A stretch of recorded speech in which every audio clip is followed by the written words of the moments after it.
Imagine walking the streets of South Los Angeles in the 1980s, never knowing if the shadow following you was just another passerby or a killer.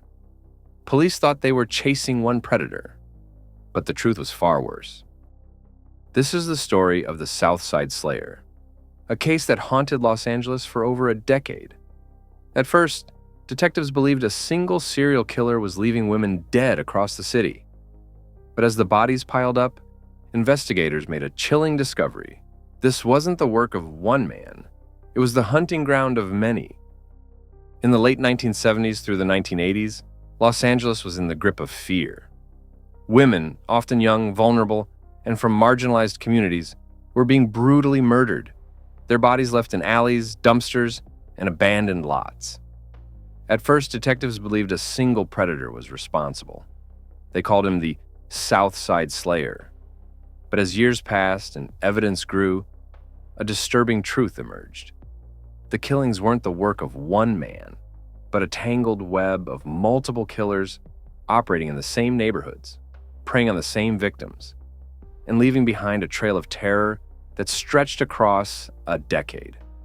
The earliest cases date back to 1972, but it wasn't until 1983 that law enforcement began to link a series of killings in South Los Angeles.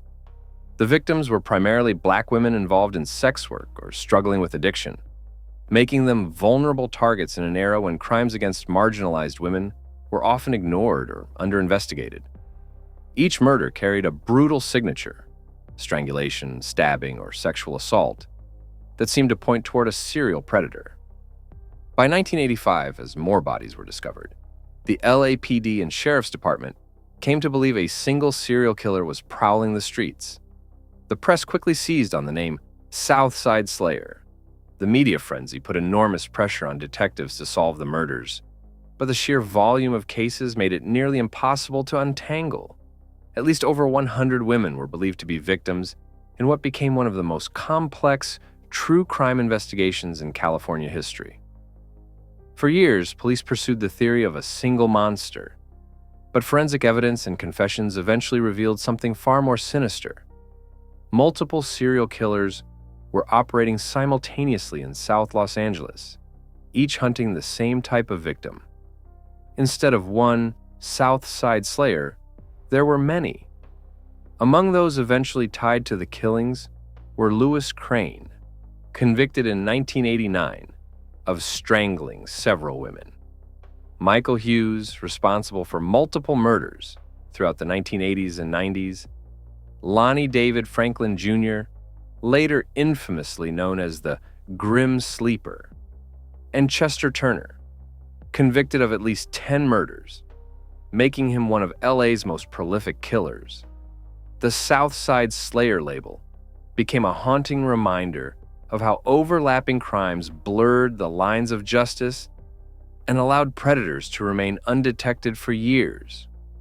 The complexity of the Southside Slayer investigation exposed deep flaws in policing and society at large. Many victims were ignored because of their backgrounds. Police departments failed to coordinate properly, with the LAPD and Sheriff's Department working separate angles instead of pooling resources.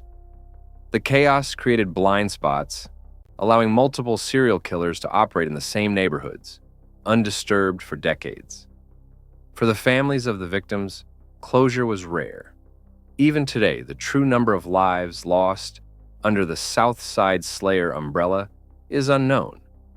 What is certain is that South Los Angeles became a hunting ground for predators, and the victims, most of them poor, Black women, were left unprotected by a system that didn't value their lives. The Southside Slayer case stands as a chilling reminder. Sometimes evil doesn't come in the form of one monster, but many hiding in plain sight, feeding off the same vulnerabilities and leaving behind a nightmare that stretches across generations. The Southside Slayer wasn't one man, it was many. A web of predators hiding in plain sight, feeding off the same streets, and leaving behind families still searching for answers. And that's the true horror. Sometimes evil doesn't wear a single face. It wears many.